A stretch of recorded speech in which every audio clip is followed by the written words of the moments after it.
शर्मा जी के छोले भटूरे बहुत मशहूर थे। पूरा दिल्ली शहर जानता था शर्मा जी छोले भटूरे वालों को।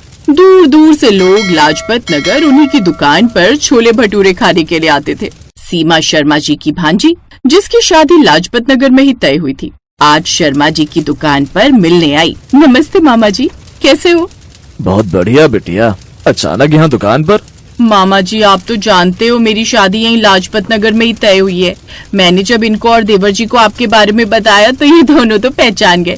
पहले भी ये दोनों आपके पास छोले भटूरे खाने के लिए आते थे और अब तो वैसे भी रिश्तेदारी हो गई है, तो मैंने सोचा आपसे मिलवा भी दूंगी पर्सनली और छोले भटूरे भी खा लेंगे सब। हाँ, बहुत अच्छा किया बिटिया। मामा जी, अब तो हम आपको प्यार से मामा जी कहेंगे, क्योंकि आप भाभी के मामा जी हो तो हमारे मामा जी भी हुए। और कायदे से देखा जाए तो मामा भांजे से पैसे नहीं लेते। क्यों, सही कह रहा हूँ ना भाभी? अरे मामा जी पैसे क्यों लेंगे? ये दुकान अपनी तो है। क्यों मामा जी? हाँ हाँ बिल्कुल। अरे तुम तो हमारी सीमा के ससुराल से हो तो पैसे मैं कैसे ले सकता हूँ? शर्मा जी थोड़े से खिसिया तो गए पर कुछ बोल नहीं पाए। कुछ दिनों बाद सीमा की शादी हो गई। शादी के बाद सीमा के ससुराल में उसकी जेठानी के बेटे का जन्मदिन था, इसलिए सबने शर्मा जी के छोले भटूरे बनवाने का ही विचार किया। सीमा, एक बार मामा जी से पूछ लो कि कितना खर्चा आएगा, हम उसके हिसाब से रखवा लेंगे। भाभी आप टेंशन मत लो, मामा जी ज्यादा पैसे नहीं लेंगे। पर बहू, पूछना तो फर्ज बनता है। अरे पूछना क्या है शर्मा जी, हमारे घर के ही तो हैं। हमारी बहू के सगे मामा है तो हम अपने आप से पूछेंगे, अच्छा नहीं लगेगा। उन्हें खुद ही एक बार बताने दो। मैं मामा जी से एक बार बात कर लेती हूँ। सीमा ने शर्मा जी को फोन मिलाया और बात की। सीमा बेटिया, जन्मदिन के लिए घर पर छोले भटूरे बनाना तो बहुत मुश्किल है, क्योंकि दुकान पर काम बहुत होता है, दुकानदारी खराब हो जाएगी। तुम कहो तो मैं किसी और का ठेला लगवा देता हूँ। मामा जी, घर वालों को आपके हाथ के छोले भटूरे पसंद है, आपका नाम पूरी दिल्ली में फेमस है। सीमा ने बार बार जोर दिया तो शर्मा जी छोले भटूरे जन्मदिन में बनाने के लिए तैयार हो गए। भांजी का घर है, ये सोचकर ऐसा ना हो कि तुम पूरे पैसे ना लो। अरे तुम्हारा सामान और मेहनत है, उसके पूरे पैसे मांग लेना, मांगने में शर्माना मत। हाँ ठीक है, सब कुछ पैक करके मैंने भिजवा दिया, बस सीमा के घर ही जा रहा हूँ। तुम भी तैयार होकर पहुँच जाना, तुम्हें भी तो बुलाया है। हाँ ठीक है। सीमा के मम्मी पापा के साथ साथ उसकी मामी भी जन्मदिन में पहुंची।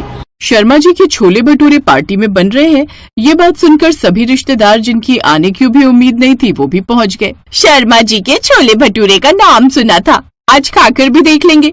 वैसे तो मैं आ नहीं रही थी, पर जब मुझे पता चला कि तुमने बंटी के जन्मदिन पर शर्मा जी के छोले भटूरे बनवाए हैं, तो मैं तो बिना तैयारी के ही चली आई। अच्छा किया चाची जी, मैं आप सबके लिए छोले भटूरे लेकर आती हूँ। भाभी, मामा जी कह रहे छोले भटूरे रेडी हैं। क्या शर्मा जी छोले भटूरे वाले सीमा के मामा हैं? जी चाचा जी, वो मेरे मामा हैं। बहुत बढ़िया बात रही है, तो फिर ज्यादा खर्चा भी नहीं आया होगा। सुनती हो, एक काम करते हैं, अपनी शादी की 25वीं सालगिरह आ रही है ना, उसमें शर्मा जी के छोले भटूरे ही रख लेते हैं। मेहमान बड़े खुश होकर खाएंगे और जहाँ तक मैं जानता हूँ ज्यादा पैसे भी नहीं देने पड़ेंगे, क्योंकि रिश्तेदार बहुत नजदीक के हैं। अब नजदीक की रिश्तेदारी का फायदा तो उठाना ही चाहिए। इस तरह से बातें करते हुए सबने उस दिन शर्मा जी के छोले भटूरे उंगलियां चाट चाट कर खाए। शर्मा जी इंतजार कर रहे थे कि कब उन्हें उनकी मेहनत के पैसे मिले, पर घर वाले तो मेहमानों के बीच व्यस्त थे, इसलिए शर्मा जी पैसे नहीं मांग पाए और वापस चले गए। और जाओ रिश्तेदारी में काम करने के लिए, कितनी बार कहा है रिश्तेदारों के लिए कुछ मत किया करो। अरे ये लोग सिर्फ फायदा उठाते हैं, अगर पैसे देने होते तो पहले एडवांस देते, अब मांगने थोड़ी जाओगे। लड़की का घर है, मुंह से थोड़ी मांगोगे, खुद देते तो खुद पकड़ाते पैसे हाथ में।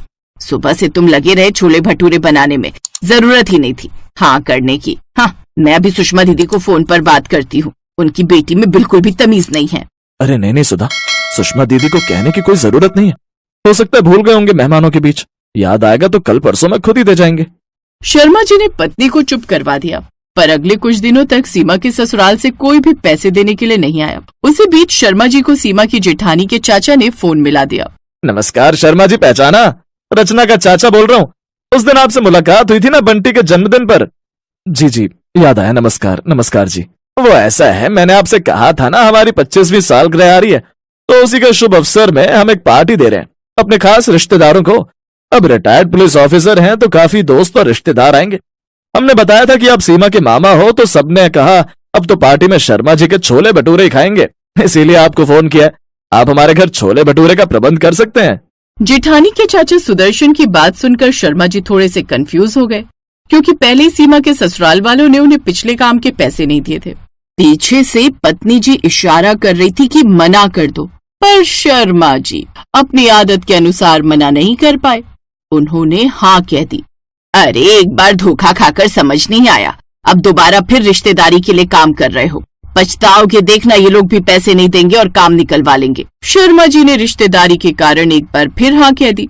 पर फंक्शन से ठीक एक दिन पहले शर्मा जी की दुकान पर अचानक स्वास्थ्य विभाग का छापा पड़ गया। कुछ लोगों ने शिकायत की थी कि छोले में मिलावटी तेल और खराब मसाले का इस्तेमाल होता है। हमें शिकायत मिली है, हम सैंपल लेंगे और रिपोर्ट आने तक दुकान सील रहेगी। आपको कोई गलतफहमी हुई है साहब, मैंने आज तक कभी मिलावट का सामान नहीं बेचा। हमें अपनी ड्यूटी करने दीजिए, हटिए यहाँ से। दुकान पर छापा पड़ने की खबर आग की तरह फैल गई।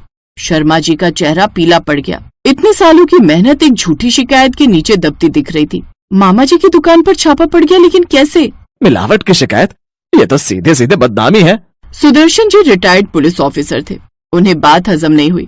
उन्होंने तुरंत अपनी पहचान और पुराने विभागीय नेटवर्क का इस्तेमाल किया और असली कारण जानने में जुट गए। मुझे अंदर के आदमी से पता चला है कि यह शिकायत झूठी है और शर्मा जी के एक पुराने दुश्मन ने पैसे देकर दर्ज करवाई है। मैं खुद इसकी जांच करवाऊंगा। कुछ दिनों बाद असली मुजरिम पकड़ा गया, जिसने शर्मा जी के खिलाफ झूठी रिपोर्ट दी थी। वो व्यक्ति शर्मा जी का पुराना दुश्मन था। शर्मा जी, एडवांस के पैसे हमने अपनी शादी की सालगिरह की डेट बदलकर आगे कर दी थी, क्योंकि छोले भटूरे बनेंगे तो शर्मा जी के हाथों के ही बनेंगे। आप सबने मेरी इतनी मदद की है तो मैं भला कैसे मना कर सकता हूँ। मैं समय पर आ जाऊंगा। शर्मा जी की पत्नी ने उस दिन कुछ नहीं कहा, क्योंकि वो जानती थी कि सीमा के ससुराल वालों ने शर्मा जी के लिए जो किया वो बहुत बड़ी बात। उस दिन शर्मा जी को एहसास हुआ कि किसी भी रिश्ते की असली परख दुख के समय होती है। जो रिश्ते दुख में काम आते हैं वही सच्चे होते हैं।